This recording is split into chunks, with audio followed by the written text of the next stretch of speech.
कांग्रेस के राष्ट्रीय अध्यक्ष मल्लिकार्जुन खड़गे को लेकर चर्चाएं चल रही थी और कहीं ना कहीं ये लगभग तय ही है कि मल्लिकार्जुन खड़गे आगे नजर आएंगे। लेकिन मल्लिकार्जुन खड़गे के बनने के बाद भी कई ऐसे दल होंगे जो यहाँ पर विरोध करते हुए नजर आएंगे, जो अब भी विरोध कर रहे हैं। लेकिन जहां नाम मल्लिकार्जुन खड़गे का सामने आ रहा है, मुझे जहां तक लगता है कि यही पीएम चेहरे के रूप में भी देखे जाएंगे और इसी पीएम चेहरे को लेकर अगर इंडिया गठबंधन एक साथ नहीं आएगा, दल एक साथ नहीं आएगा, तो कहीं ना कहीं इसी खटपट की वजह से लोकसभा चुनाव जीतना भी उनका काफी मुश्किल हो जाएगा।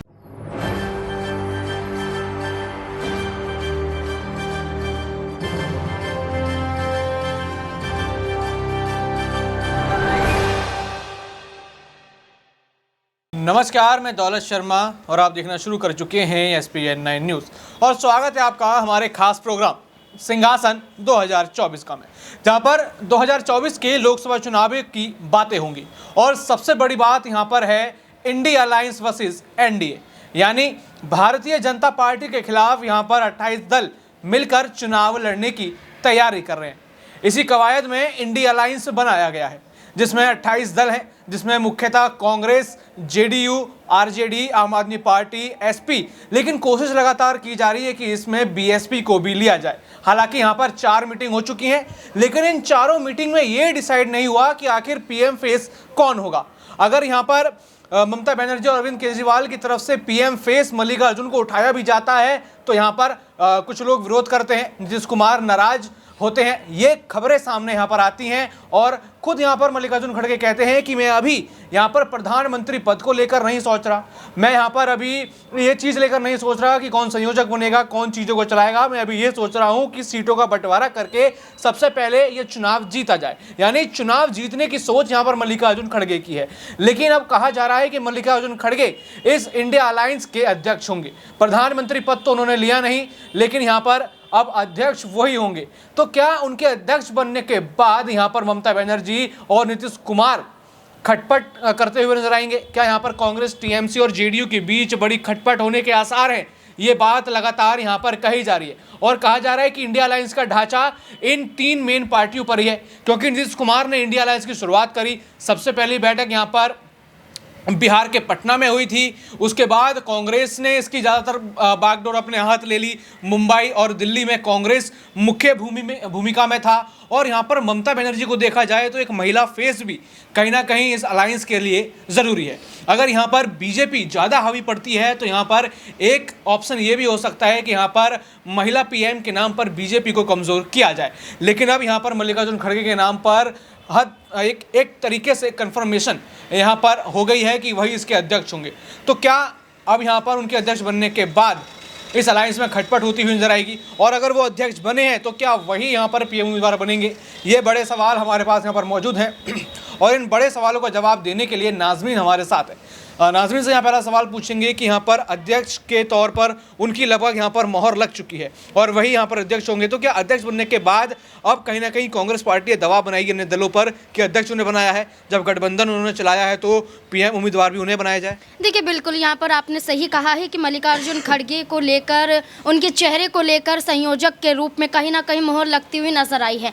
और यहाँ पर यह कहना भी गलत नहीं होगा कि अगर संयोजक चुन लिया गया तो अपने आप PM फेस भी चुन लिया जाएगा, क्योंकि वही दावेदारी संभालता हुआ नजर आएगा। तो इसमें कांग्रेस के राष्ट्रीय अध्यक्ष मल्लिकार्जुन खड़गे को लेकर चर्चाएं चल रही थी और कहीं ना कहीं ये लगभग तय ही है कि मल्लिकार्जुन खड़गे आगे नजर आएंगे। लेकिन मल्लिकार्जुन खड़गे के बनने के बाद भी कई ऐसे दल होंगे जो यहाँ पर विरोध करते हुए नजर आएंगे, जो अब भी विरोध कर रहे हैं। आप देखिए कि आज बैठक होती हुई नजर आई इंडिया गठबंधन की, लेकिन कई ऐसे दल के नेता मौजूद थे जो इंडिया गठबंधन की बैठक में शामिल नहीं हुए, साफ तौर पर इनकार करते हुए नजर आए। ममता बनर्जी को देख लीजिए, जो मल्लिकार्जुन खड़गे को खुद आगे करते हुए नजर आई थी और ये कह रही थी कि अगर आपको किसी और को नहीं बनाना तो मल्लिकार्जुन खड़गे बिल्कुल सटीक बैठते हैं, एक वरिष्ठ नेता के रूप में देखे जाते हैं, अनुभव ज़्यादा है और PM नरेंद्र मोदी को टक्कर देने के लिए एक सही कैंडिडेट के रूप में देखे जा सकते हैं। लेकिन क्या देखा जाता है, वही ममता बनर्जी आज बैठक में नहीं आती हैं और वजह बताती हैं कि सूचना उन्हें देर से मिली। क्या उनको इस बात की जानकारी नहीं थी क्या पहले से कि बैठक होने वाली होगी? अगर बैठक होगी तो तमाम दल वहाँ पर पहुँचेंगे ही पहुंचेंगे, लेकिन ममता बनर्जी कह देती हैं सूचना नहीं मिली इसलिए हम उस बैठक में नहीं जा पाएंगे। समाजवादी पार्टी के मुखिया देखिए अखिलेश यादव बैठक में नहीं जाते हैं। तो ये आपसी रंजिश खत्म होने का नाम नहीं ले रहे। लेकिन जहां नाम मल्लिकार्जुन खड़गे का सामने आ रहा है, मुझे जहां तक लगता है कि यही पीएम चेहरे के रूप में भी देखे जाएंगे और इसी पीएम चेहरे को लेकर अगर इंडिया गठबंधन एक साथ नहीं आएगा, दल एक साथ नहीं आएगा, तो कहीं ना कहीं इसी खटपट की वजह से लोकसभा चुनाव जीतना भी उनका काफ़ी मुश्किल हो जाएगा। ऐसी आशंकाएं यहाँ पर लगाई जा रही हैं कि अगर मल्लिकार्जुन खड़गे इस चीज़ को लेकर आगे बढ़ते हैं तो यहाँ पर नीतीश कुमार और ममता बनर्जी विरोध करते हुए नजर आएंगे। तो क्या नीतीश कुमार को ये पद चाहिए? लेकिन बयान में तो वो कहते हैं कि मुझे किसी पद की लालसा नहीं है, लेकिन उनकी नाराजगी भी खबरें सामने आती हैं। यानी देखा जाए तो इंडिया अलायंस बनने से पहले ही टूटता नजर आ रहा है। देखिए बिल्कुल, यहाँ पर नीतीश कुमार की बात करें तो ये सवाल उन पर दागे गए कि आप पहले बिहार तो संभाल लीजिए, पूरे देश को तो आप बाद में संभालिएगा। लेकिन नीतीश कुमार अपनी तरफ से ये कहते हुए नजर आते हैं उन्हें किसी चीज़ की लालसा नहीं है। वो ये कहते हुए नजर आते हैं जनता का सेवक हूँ, जनता की सेवा करना ही काम है और उनका ही दायित्व निभाता हुआ नजर आऊँगा। ये इस बार की बैठक की बात नहीं है, इससे पहले 3 बैठकें हो चुकी हैं, इससे पहले कई बैठकें हो गई और उसमें नीतीश कुमार सिर्फ यही बोलते हुए नजर आए कि मैं संयोजक नहीं बनना चाहता, मैं पीएम चेहरे के उम्मीदवार के रूप में नहीं आना चाहता हूं, मैं तो सिर्फ जनता की सेवा करना चाहता हूं। ये बात को लेकर तेजस्वी यादव ने भी कहा कि हमारा काम गठबंधन को मजबूत करना है और इस महागठबंधन को आगे लेकर जाना है। हमारा मकसद ये नहीं है कि हम किसी एक चीज को लेकर लड़ते हुए नजर आए और वो भी हो यहाँ पर पीएम चेहरे को लेकर। तो सीधे तौर पर नीतीश कुमार इनकार करते हुए नजर तो आ रहे हैं, लेकिन अगर उम्मीद की बात की जाए तो कहीं ना कहीं जेडीयू को ये उम्मीद है कि नीतीश कुमार को आगे कीजिए। नीतीश कुमार की नाराजगी साफ तौर पर देखने को मिल रही है। नीतीश कुमार को तो पलटू राम भी कहा जाता है और नीतीश कुमार को ये भी कहा जाता है कि आज वो इंडिया गठबंधन के साथ मजबूती पेश कर रहे हैं। कुछ ही वक्त में अगर उन्हें अपनी यहाँ पर फायदा दिखाई दिया जाएगा तो वो एनडीए के साथ भी जाने के लिए तैयार हो जाएंगे, वो एनडीए के साथ भी गठजोड़ में आ सकते हैं। तो ये सारी चर्चाएं भी चल रही हैं, यानी कि नीतीश कुमार को लेकर कोई स्टैंड क्लियर ही नहीं है, खुद की पार्टी का स्टैंड क्लियर नहीं है। आप देखिए ललन सिंह को किस तरीके से यहाँ पर हटा दिया जाता है, वो खुद इस्तीफा दे देते हैं, ऐसी बातें बोलते हैं, लेकिन कहीं ना कहीं प्रेशर तो ज़रूर डाला गया है। तो ये तमाम चीज़ें हैं कि खुद अध्यक्ष भी बन जाते हैं नीतीश कुमार, खुद चाहते हैं कि संयोजक भी बन जाएं और खुद चाहते हैं कि पीएम चेहरे के रूप में चुनाव भी लड़ते हुए नजर आए। यहाँ पर अभी भारत में एक सबसे बड़ा मुद्दा है 22 जनवरी का, यहाँ पर राम मंदिर का। वहाँ कहा जा रहा है कि बीजेपी पूरी तरीके से यहाँ पर जो है इस मुद्दे को उठाकर जो है वोट लेना चाहती है और इंडिया अलायंस के कई नेताओं को यहाँ पर निमंत्रण भेजा गया लेकिन ठुकरा दिया। लेकिन क्या आपको ऐसा लगता है कि अगर वो उस निमंत्रण को स्वीकार कर लेते, उस कार्यक्रम में जाते, तो कहीं ना कहीं एक हिंदू वोट बैंक जो कांग्रेस से खासा अभी तो नाराज है जब से बीजेपी यहाँ पर पावर में आई है और बाकी पार्टियों से नाराज है यहाँ पर, तो क्या थोड़ा हिंदू वोट बैंक यहाँ पर उनके खाते में आ सकता था? ये क्या बड़ी गलती हुई है इंडिया अलायंस से कि उन्होंने ये इन्विटेशन ठुकरा दिया? देखिए बिल्कुल, यहाँ पर हम इंडिया गठबंधन की बात करें और खासकर कांग्रेस पार्टी की बात करें तो कांग्रेस पार्टी अभी यहाँ पर ऐसे समुदायों को साधने की कोशिश कर रही है जिससे भारतीय जनता पार्टी को नुकसान पहुँचाया जा सके। लेकिन भारतीय जनता पार्टी की बात करें तो उनके पास एक हिंदुत्ववाद का चेहरा है और इसी आधार पर वो अपने उम्मीदवारों को लेकर भी दावे करते हुए नजर आ रहे हैं। विधानसभा चुनाव में मुख्यमंत्री का ऐलान करते हैं, यहाँ पर विभागों का बंटवारा करते हैं, मंत्रालय जिन मंत्रियों को दिया जाता है। आप इन तमाम चेहरों को लेकर देख लीजिए कि जाति समीकरण साधने के लिए कोशिश की जा रही है, मुख्यमंत्री के तौर पर कोशिश की जा रही है। तो भारतीय जनता पार्टी एक हिंदुत्ववाद की राह पर तो चल रही है, लेकिन उस राह पर जाकर मजबूती के साथ दिख भी रही है। स्टैंड भी दिखाई दे रहा है कि लोकसभा चुनाव में अगर जीतेंगे तो उनके पास पावर है, यहाँ पर उनको सीटें भी मिल सकती हैं, वोट भी मिल सकते हैं। लेकिन अगर कांग्रेस पार्टी की बात करें तो यहाँ पर एक हिंदुत्ववाद को दरकिनार करती हुई नजर आती है। अगर राम मंदिर का अगर हम उदाहरण देखें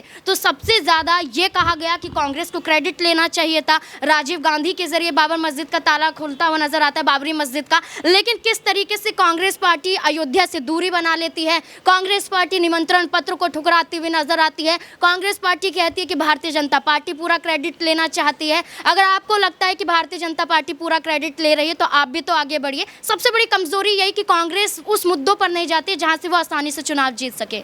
यहाँ पर एक आखिरी सवाल लेंगे और छोटे में इसको खत्म करेंगे कि क्या यहाँ पर मायावती को लेना क्या ये दर्शाता है, लगातार जिद यहाँ पर चल रही है, लगातार कोशिश यहाँ पर चल रही है कि मायावती को किसी भी तरीके से इंडिया अलायंस में ले जाए, तो क्या इसकी वजह ये हो सकती है, उद्देश्य हो सकता है कि अगर कभी एक पासा फेंकना हो कि महिला पीएम उम्मीदवार उतारना पड़े, क्योंकि महिला सशक्तिकरण की बात यहाँ पर बीजेपी करती है लेकिन वैसा कुछ करती हुई दिखाई नजर नहीं आती, तो क्या ये बड़ा पासा फेंकने के लिए यहाँ बीएसपी का इंतजार इंडिया अलायंस कर रही है? देखिए, यहाँ पर अगर बीएसपी की बात करें तो टीएमसी भी है, ममता बनर्जी भी है।